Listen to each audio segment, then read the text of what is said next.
Welcome back to OpenLine. I have Marcia Edwards here with me, President and CEO of the Martha O'Brien Center, learning so much about what you guys are doing, really focused on education, educational opportunities from the little bitties on into the adults. As one of our callers was saying, Lori was saying, even when she's 50, you're encouraging them, go to this class, go to that class. It's so very important. Let's talk about the other programs offered that aren't necessarily school focused. Right.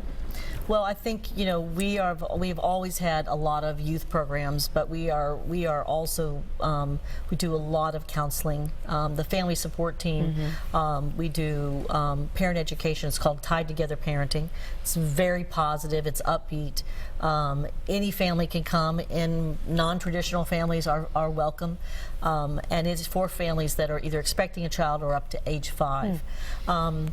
And so that program is really, it's an incredible program, because sometimes that's where people first meet Martha O'Brien. They come to that class, or they've heard about it from someone. That we do have people that are mandated to it also. But I think that what people come because they want to be better parents, not because they're bad parents. They want to be better parents. And so what we see in that class is that it becomes a kind of an opening and blossoming of, like, who am I as the parent? What are my jobs as the provider?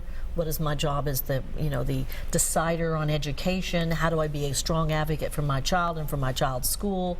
All of those things are covered in that program, and we have lots of families that I would say have just had tremendous growth. And it's really because it started there. They kind of redefined themselves.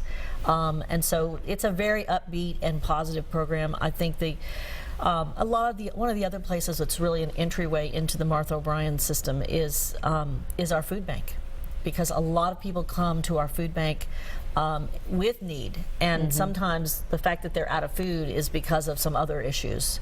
And so I've been in the food bank many times when someone will come and they're coming straight from the hospital. So they've been in the hospital for quite a while, they haven't been working, there's no food in their house. And there's no money to buy it. And there's no money to buy it. So people come to the food bank and sometimes will share with us, you know, and especially if, you know, Second Harvest is our partner. Everything we do has partners, and that's true in Napier-Suticum as well as in Casey. But, you know, people will come and they will not be eligible for a box based on the Second Harvest rules.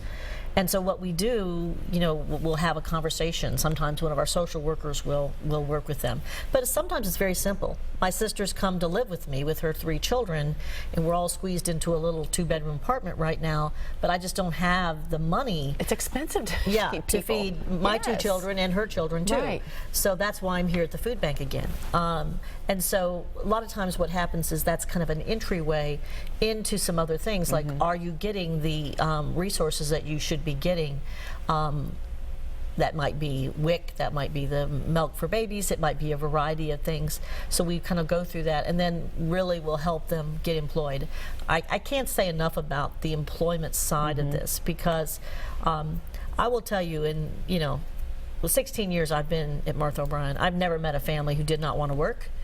And there is no dignity in other people solving your problems. You want to solve your own problems. That is consistently true with everyone that we serve. And so having the ability to find work is sometimes very difficult, especially if you haven't lived here very long, and that's typical. So many people do not have a GED. So what kind of jobs are you all placing them in? What's available, and what kind of income are we talking about then? The GED is really critical if you did not graduate from high school. So a lot of times what we try to do is both things at the same time. Help families, help a young person, and a lot of times they are young, get that GED. But sometimes people will come to us and say, I'll do that someday, but right now I need a job. I need money. Yeah, I need money. So that we could put people in. We've put people in cabinet shops. We've put people in hospitality. We're very focused though on trying to put people in jobs where there are ladders up, because it is discouraging if you're working 30, 40, 50 hours a week and you still can't make ends meet. That is extraordinarily discouraging. It makes you feel like you cannot get up on top of this. And so I think that we are looking for employers who do have ladders so people can move forward. I think the other thing that in this city is that we have not focused on entry-level jobs, entry-level and secondary jobs. So if you look at, and I'm not critical of who has come, I'm thankful for who has come, but the reality of it is the headquarter companies that come here do not have jobs for many of the people that we're trying to help. Yes. I think the other thing too is that we have on the employment side, there are, we're going to have to come to grips with the fact that people have flaws in their employment background. Yes. And that doesn't mean they're bad and unemployable. Absolutely not. And but it is very, very difficult. The hard to employ person is someone who has large gaps in their employment history, someone who has an incarceration, someone who has convictions. The other thing that, as a former litigation attorney, I can tell you that the way our background checks read, I was a criminal defense attorney, and sometimes I can't figure it out. So I know employers and HR departments are not figuring it out. No. And I have gone through pages where there was no convictions. So if you looked at that, you're not even probably going to sit there and look through it. You're going to toss it and say, I'm moving on to the next one. Because he said he didn't have a conviction. I got this thing that's 3 pages deep, and he must. Yeah. But that's not the situation. So I think that we still, as a city, can do more, but we've really got to be willing to take a chance on people that have had some problems in the past. Yeah. We only have about 3 more minutes. Virginia's been hanging on the line. Virginia, thank you for being with us tonight. Quickly with your question, please. Well, with trying not to sound judgmental, I know this is a personal issue with every woman. Do they have a program that encourages women not to have so many children when they already have children they can't support and see no way in the future to support them? Makes it very hard for the children. Thank you. I think it's a fair question. Yeah, it is.